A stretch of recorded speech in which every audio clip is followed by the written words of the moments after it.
You just don't have to figure it all out, and you just don't have to convey anything to anybody. You just, what you want to do is just be who you are. And who you are is God. Who you are is love. Who you are is love.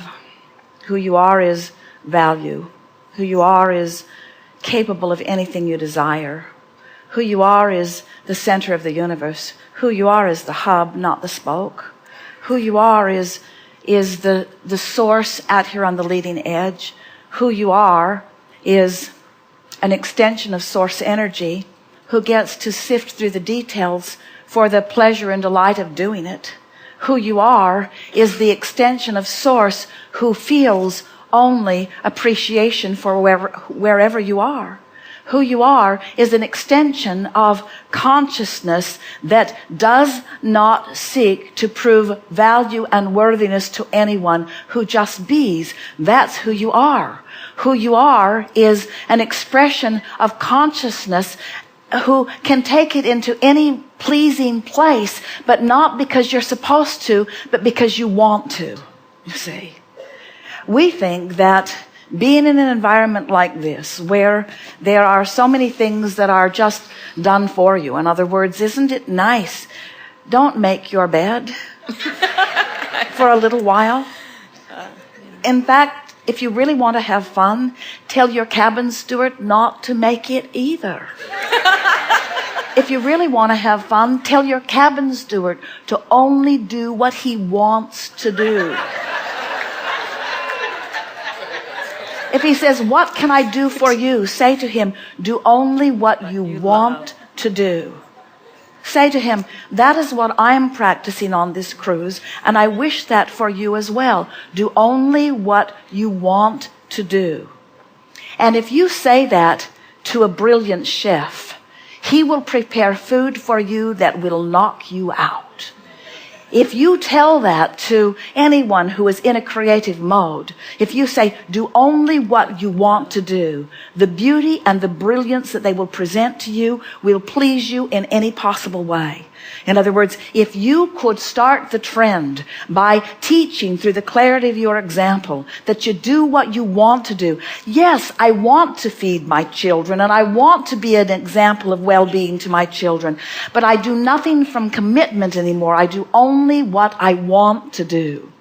Now, through this week, it will be interesting to watch your cabin steward, because he is not oriented that way. He is doing what he needs to do, you see.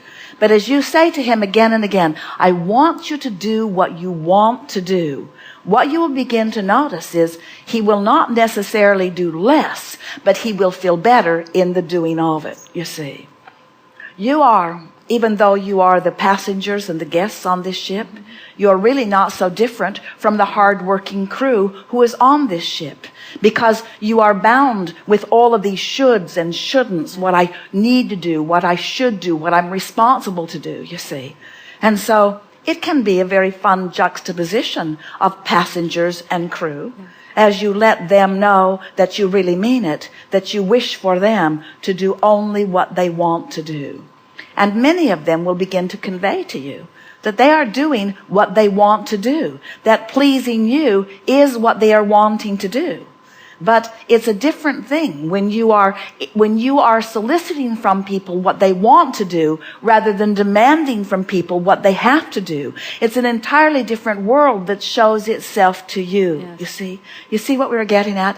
It's the difference between vibrating yourself into a point of attraction where the universe yields to you the cooperative components. When you do only what you want to do, the cooperative components that play with you are only those who want to be there. Isn't that a delightful thought? Yes. Wouldn't you like to have only the people around you who want to be there and none of the people who feel like they need to be there? Wouldn't you like to relieve everyone of the responsibility that you have formerly told them that they are responsible to you? Wouldn't you like to convey to them that you have discovered the art of being a cooperative component to your own stream, to your own source, to your own well-being, to your own worthiness, to your own expansion, to your own evolution? You are a cooperative component to such a degree that everything else is irrelevant, and you are allowing the law of attraction to be the concierge, to be the manager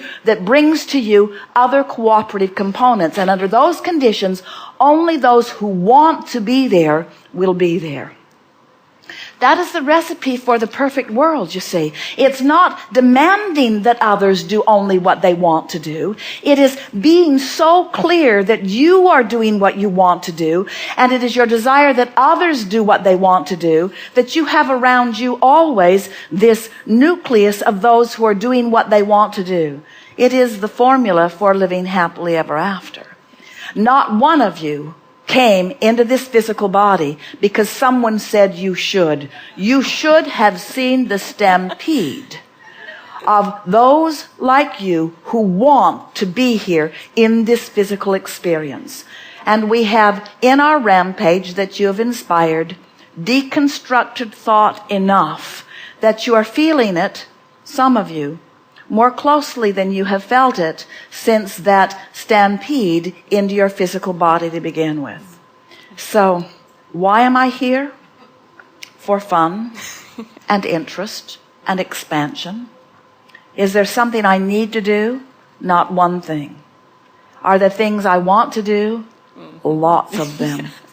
Are there others like me? Lots of them. Will law of attraction help us rendezvous? To a large extent, that has happened already.